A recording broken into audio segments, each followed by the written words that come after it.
इस पर हमारा साफ साफ कहना है कि हमारे माननीय नेता तेजस्वी प्रसाद यादव जी बिहार में गिरती कानून व्यवस्था के खिलाफ हमेशा उन्होंने आवाज उठाने का काम किया और माननीय नेता प्रतिपक्ष के नेता है, तो प्रतिपक्ष का ये दायित्व बनता है कि हम सरकार को आईना दिखाने का काम करें। और जब जब हमारे नेता आईना दिखाते हैं तो वो लग जाते हैं आलाप गाने। जितने भी एनडीए के नेता हैं, घटना दुर्घटना अभी हो रही है, लूट दिन दहाड़े, पटना जैसे शहर में दिन दहाड़े अनेकों हत्याएं हुई, बलात्कार हो रही है, उस पर आवाज उठाते हैं हमारे नेता। और एनडीए के जितने भी नेता हैं उनका जो भी बाइट आप देखिएगा, जो भी उनका जो वक्तव्य रहेगा वो अभी के परिदृश्य का नहीं रहता है। वो सीधे चल जाएंगे कि अपने राज्य शासन काल में क्या था। अरे भाई, शासन काल में क्या था आप उस पर क्यों जाते हैं? उस चीज का नाम लेकर के तो आप इतना दिन 18 साल 20 साल से सत्ता में हैं ही, तो अभी जो स्थिति है उस पर तो आपको संज्ञान लेना ही पड़ेगा। आपको जवाबदेही बनती है, आप सरकार है, आपको जवाब देना होगा कि आखिर इस तरह की घटना जो हो रही है सभी जगह। हम गए सासाराम में 4 साल की बच्ची के साथ रेप करने का प्रयास किया जाता है, 4 साल की बच्ची के साथ। और उस दिन संजोग कहिए कि उसी दिन 2 तारीख को सीएम का वहां प्रोग्राम था। थाना प्रभारी ये कह के लौटा देता है कि हम मुख्यमंत्री जी के कार्यक्रम में व्यस्त थे। सोचिए किस तरह की विडंबना है ये, समझ सकते हैं। और उसके बाद 3 तारीख को एफआईआर होती है, और वो भी एफआईआर लोग करते हैं तो छेड़छाड़ की धारा लगा करके जो दोषी है उसको बचाने का काम करती है। आप नवादा का जिक्र किए, नवादा पर माननीय जीतन राम मांझी जी ने क्या क्या बयान दिया। देखिए, ये आरोप प्रत्यारोप लगाने से अभी जो घटनाएं हो रही है उसको सरकार इनकार नहीं कर सकती है, तो सिर्फ दोषारोपण कर करके इससे वो पल्ला झाड़ना चाहती है कि हमारे मत्थे पे नहीं है। तो भाई, बिहार की आवाम बखूबी इस चीज को देख रही है। आप जिसकी बात करते थे, परम आदरणीय लालू प्रसाद यादव जी 90 के दशक में वो सत्ता में आए। उस समय की स्थिति परिदृश्य, हम जिस जमुई में बैठे हुए हैं, क्या स्थिति थी, जिसको लोग, ये जो लोग हैं जंगल राज की बात कर करके बिहार के लोगों को गुमराह करने का काम करते हैं। मैं दावे के साथ कह सकता हूं, जिस जंगल राज की ये बात कर रहे हैं वो जंगल राज नहीं थी, वो व्यवस्था परिवर्तन की एक लड़ाई थी। अगर वो व्यवस्था परिवर्तन की लड़ाई नहीं लड़ी जाती तो मैं समझता हूं कि जिस बिहार में हम लोग आज बैठे हैं, इस तरह का बिहार हमें देखने को नहीं मिलता साथी। यह निश्चित तौर पर हम कहना चाहते हैं, ये सिर्फ दिग्भ्रमित करना चाहते हैं लोगों को। इनका काम है कि जो मुख्य जो मुद्दा है, हम उनको मुद्दे से कैसे भटकाएं, आवाम को, बिहार के लोगों को, देश की जो बातें हैं, जो मेन मुद्दा है, उससे हम कैसे लोगों को गुमराह करें। ये भारतीय जनता पार्टी और डबल इंजन सरकार की ये नियत और नीति में है। विदेश घूम रहे हैं और कौन महंगे सूट पहन रहे हैं और कौन दिन भर में 4 गो सूट बदल रहे हैं, ये बिहार और देश की जनता देख रही है, बखूबी देख रही है। हमारे नेता लोकसभा में जिस प्रकार से महागठबंधन में बिहार की आवाम ने भरोसा जताकर वोटिंग करने का काम किया, और हमारे जितने भी पार्टी के, चाहे पदाधिकारी हो या कार्यकर्ता हो, जिस रूप से महागठबंधन के पक्ष में लोकसभा में काम करने का काम किया, उसके लिए माननीय नेता कार्यकर्ता संवाद कार्यक्रम के लिए सभी जिले में जा रहे हैं। भाई, जब ये अपने कार्यकर्ता से मिल रहे हैं तो भाई इनको दर्द किस बात की है, काहे के लिए डर रहे हैं, सोचने वाली बात है। सांसद जी, महंगाई की बात हो रही है, अमित शाह ने एक बड़ा बयान दिया है, कहा है कि अब मुफ्त में जो उज्ज्वला योजना के तहत है उनको मुफ्त में सिलेंडर दिया जाएगा। और किसानों को जो 6,000 रुपये मिल रहा है 10,000 रुपये बढ़ा कर देखिए, हम एक चीज़ सिर्फ कहना चाहते हैं आपसे, आपके माध्यम से। सरकार ने ही कहा, बजट भाषण में आदरणीय सीतारमन जी ने भी कहा कि हमारी सरकार जो है, हमारी सरकार नहीं बोलते हैं, एनडीए की सरकार नहीं बोलते हैं, मोदी की सरकार बोलते हैं। क्योंकि व्यक्ति का सरकार कोई हुआ है क्या? जितने भी उनके नेता हैं या माननीय मंत्री हैं, सभी लोग बस कभी भी बोलते हैं शुरू करेंगे तो मोदी की सरकार, मोदी की सरकार। सरकार मोदी जी की, सरकार एनडीए गठबंधन की। और उसी बजट भाषण में सीतारमन जी ने कहा कि हम 75 से 80 करोड़ परिवार को हम 5 किलो अनाज फ्री देते हैं। तो आप अगर 75 करोड़ लोगों को अनाज 5 किलो फ्री दे रहे हैं, इसका मतलब है कि वो सारे परिवार गरीबी रेखा से नीचे बसर करने वाले हैं। जब वो परिवार गरीबी रेखा से नीचे बसर करने वाले हैं, गरीब परिवार से है, आप 5 किलो अनाज उन्हें फ्री दे रहे हैं, तो फिर उन्हें जीएसटी में छूट आपने क्यों नहीं दिया? यह किस तरह का नीति है गरीबी उन्मूलन का? आप एक तरफ कहते हो कि वो गरीब है, हम उनको 5 किलो अनाज दे रहे हैं, और दूध ले या कपड़ा ले या जो भी सामान ले 18% जीएसटी आप ले रहे हो। तो ये किस तरह का आप नीति लेकर के चल रहे हैं? नहीं, मुफ्त में सिलेंडर देना, 6,000 से 10,000 बढ़ाया जाने की बात मुफ्त में, इसको किस रूप में देखते हैं? क्या हम तो वही बता रहे हैं ना, ये सब चीजें जो है राजनीति का स्टैंड है। जो चीज वो कह करके आए थे 2014 में, वो सब चीज पूरा हो गया क्या? वही ना कहे थे कि हम महंगाई दूर करेंगे, दूर हो गई महंगाई। 385 रुपये न सिलेंडर था उस समय 2014 में, तो उन्हीं के नेत्री थी, सिलेंडर को माथा पर रख करके डांस करती थी। और जब 1200 रुपये हुआ तो कभी कोई नजर तक के नहीं आए। रोजगार देने की बात, प्रति वर्ष हम 2 करोड़ लोगों को रोजगार देंगे, मिल गई रोजगार, घट गई महंगाई। तो माना जाए कि ये भी जुमला है? एकदम निश्चित तौर पर माना जाए क्या? ये देश की जनता। सांसद महोदय, केंद्र सरकार क्या लेना देना? देखिए, कुछ भी लेना देना नहीं है। आप सरकार में हैं, आप किसी पर आरोप ऐसे ही नहीं लगा सकते हैं किसी भी व्यक्तिगत जाति पर। और जाति कोई क्रिमिनल नहीं होता है, सामंतवादी विचारधारा होती है, सामंतवादी और आपराधिक सोच होती है। उस सोच को खत्म करना, वैसे सोच वाले जो लोग हैं उसको राष्ट्रीय जनता दल कभी भी प्रश्रय नहीं देती है।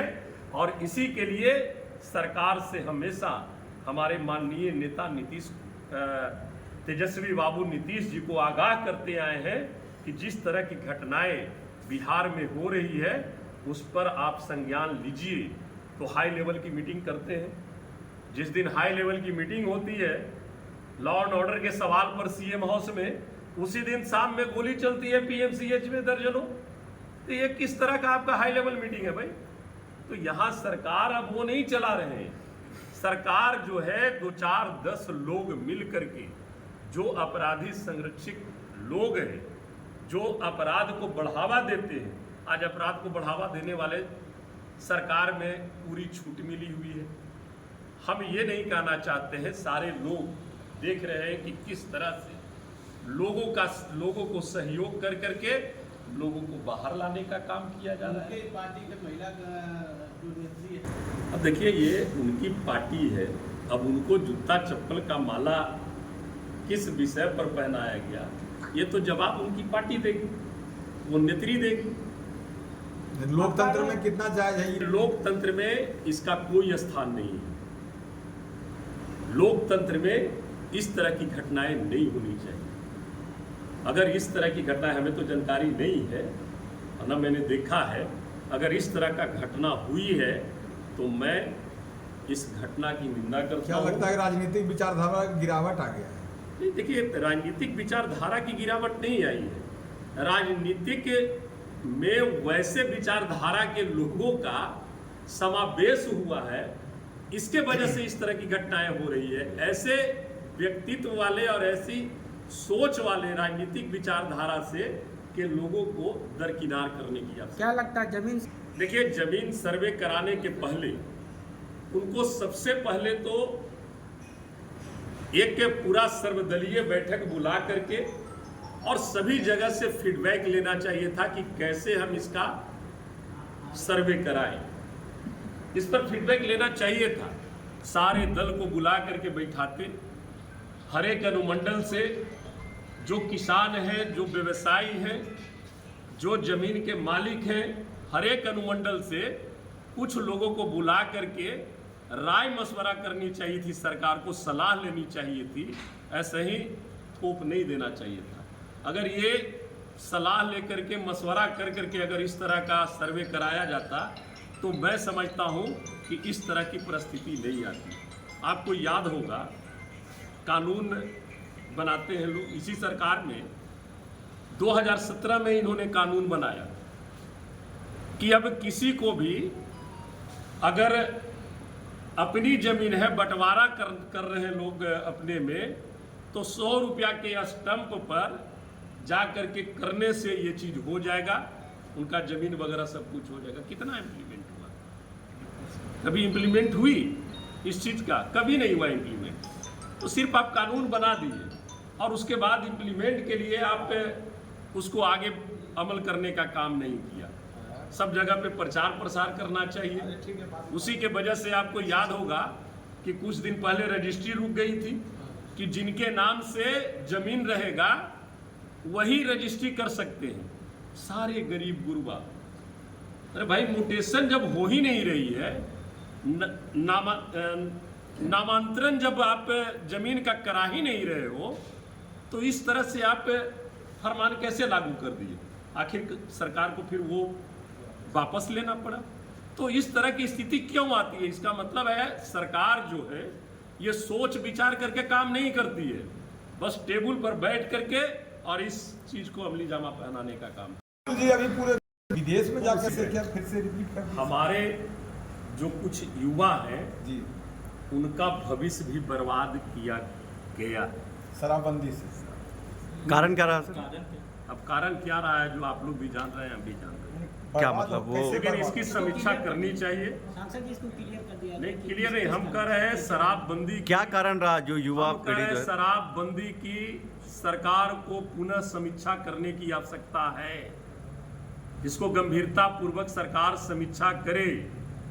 सभी जगह पे ये जो कहते हैं होम डिलीवरी, ये डिलीवरी हो रही है, कहाँ रुक रही है भाई? और मैं एक अचंभे की बात बता रहा हूं आपको, औरंगाबाद जिला की बात है, कल हमारे संज्ञान में आया है, मांझी परिवार से है। वो परिवार कभी आज तक शराब का सेवन नहीं किया, उसके यहाँ शराब रख करके उसको फंसा दिया गया। ये गंभीर विषय है राज्य के लिए। सरकार को शराबबंदी कानून पर निश्चित तौर पर गंभीर तरीके से विचार विमर्श और समीक्षा करने की आवश्यकता। बिहार थाना से भी एक बड़ा मामला सामने आया थी। एक तरफ नीतीश कुमार कह रहे हैं कि मैं तो पहले ही बता रहा हूँ ना, यहाँ पे अब किसी का कोई डर भय नहीं रह गया। आप कहीं भी चले जाइए, किसी भी ब्लॉक में चले जाइए, किसी भी थाने में चले जाइए, ये जो जंगल राज की वो बात करते हैं, सबसे बड़ा जंगल राज अभी चल रही है। यही चलेगा लास्ट वाला खबर में। सबसे बड़ा जंगल राज अफसरशाही, सबसे बड़ा जंगल राज है। अफसरशाही में जनहित तबाह हो जाता है। एक आखिरी सवाल है, जमुई में नीतीश कुमार ही उसका पारित किए थे उस पुल को, और वो पुल भी धंस गया। अथी में धंसा है। नहीं, ये तो नीतीश कुमार के द्वारा किया गया था ना। कुछ नहीं लेते भाई अपने जिम्मे, वो सब जो किए। देखिए सरकार जो है, सिर्फ जमुई की ही बात नहीं है, पूरे बिहार में धड़ाधड़ पुल गिर रहा है, और यही चीज हमारे जमुई जिला में भी देखने के लिए मिला। और आप अभी जमुई आए हुए हैं। देखिए हमने पहले भी कहा था इस पर कि सरकार को इसको गंभीरता पूर्वक लेना चाहिए। आप देख लीजिए कॉन्ट्रैक्टर जितने भी हैं आपके ज़िले में भी, जिनके पास कभी स्कूटर भी नहीं होगा और वह ठेकेदारी कर करके महल पर महल, और कहाँ से आता है भाई ये पैसा? इसका मतलब है कि भ्रष्टाचार हो रही है उसमें। ये साबित करता है ना कैसे आया। कोई भी कॉन्ट्रैक्टर का उसमें बंधा हुआ रहता है कि उसमें उसका बचत मार्जिन इतनी आएगी, तो ये तो चीज पर बंधा हुआ है ना। और सबसे बड़ी चीज 2015 में महागठबंधन की सरकार बनी थी, ठीक है। 2015 में ही बहुत तरह की योजनाओं का शुरुआत हुआ था। हर घर नल का जल, हर गली पक्कीकरण नाली, GTNSY ग्रामीण टोला निश्चय संपर्क पथ योजना, मुख्यमंत्री ग्रामीण टोला निश्चय पथ योजना, ये सारा योजना महागठबंधन सरकार में बनी और महागठबंधन सरकार में काम हुई। और काम होने के बाद सब उसी समय से काम स्टार्ट हुआ। हम उस समय MLA थे। और आज देख लीजिए ये डबल इंजन की सरकार कर रही है। फिर पुनः महागठबंधन की सरकार बनी तो 5.5 लाख युवाओं को ये बिहार ने ही देश ने एक इतिहास रचा है कि एक दिन में 2,23,500 कुछ लोगों को एक दिन में गांधी मैदान में नियुक्ति पत्र दिया गया। वो भी कहेंगे कि तो ये सब चीज चलते रहता है। और ये बिहार की आवाम देख रही है और बिहार की आवाम निश्चित तौर पर एक नए युग की शुरुआत, नई रोशनी के रूप में भाई तेजस्वी जी को बिहार के युवा, किसान, नौजवान, व्यवसायी देख रहे हैं। और निश्चित तौर पर आने वाला समय में एक नए बिहार के निर्माण के 2025 के चुनाव, महागठबंधन 2025 पहले ही मैंने आपसे जिक्र किया। आपने पूछा कि ये जो सर्वे जमीन की हो रही है उस बिल का भी हाल वही होगा, क्योंकि ये जो बिल लाने के लिए जो ढिंढोरा पीट रहे हैं कि कमिटी ने रामनाथ कोविंद की कमेटी रिपोर्ट सौंप दी। हाँ, तो कमिटी में थे कौन लोग? कौन लोग थे कमिटी में? आपको तो सर्वदलीय कमिटी बनानी थी ना। आप सर्वदलीय कमिटी बनाते, सर्वदलीय कमिटी बना करके उस पर गहन विचार विमर्श करते, उसके बाद का कमिटी का रिपोर्ट आता, तब हम मान सकते थे कि नहीं जो भी निर्णय आएगा वो सही आएगा। ये कमिटी आपकी, कमिटी में आपके लोग, तो भाई कमिटी थोड़ी ना है कि प्रस्ताव आपके में विपक्ष में क्या जाएगी। खामी है या क्या है वो उस पर प्रकाश डालिए। हमने तो वही कहा ना कि ये सर्वदलीय बैठक कर करके इस पर एक मत बनाना चाहिए था। आप पहले ही थोप दे रहे हैं कि कमिटी ने निर्णय दे दिया है तो वो कितना सार्थक होगा। उसके बाद आप जो रिलेशन सर्वदलीय बनाइएगा तो वो कितना सार्थक होगा। ये सोचने वाली बात है। बोल रहे हैं पैसे की बचत होगी, समय की बचत होगी, एक साथ जब चुनाव होगा पूरे देश भर में। देखिए एक साथ आप चुनाव की बात करते हैं, बिहार में किसी देश में चुनाव हो रहा है, राज्य में चुनाव हो रहा है, तो यहाँ के फोर्स वहाँ जाते हैं, वहाँ के पदाधिकारी वहाँ जाते हैं चुनाव कराने। ये सारी बिंदु पर देखना होगा। आप भी ग्राउंड लेवल से हैं, यहाँ भी चुनाव होता था तो आप देखे होंगे कि कहीं फेज में चुनाव होता है और क्या स्थिति होती है। अरे गाड़ी तो नहीं मिल पाता है भैया बूथ पर ईवीएम ले जाने के लिए।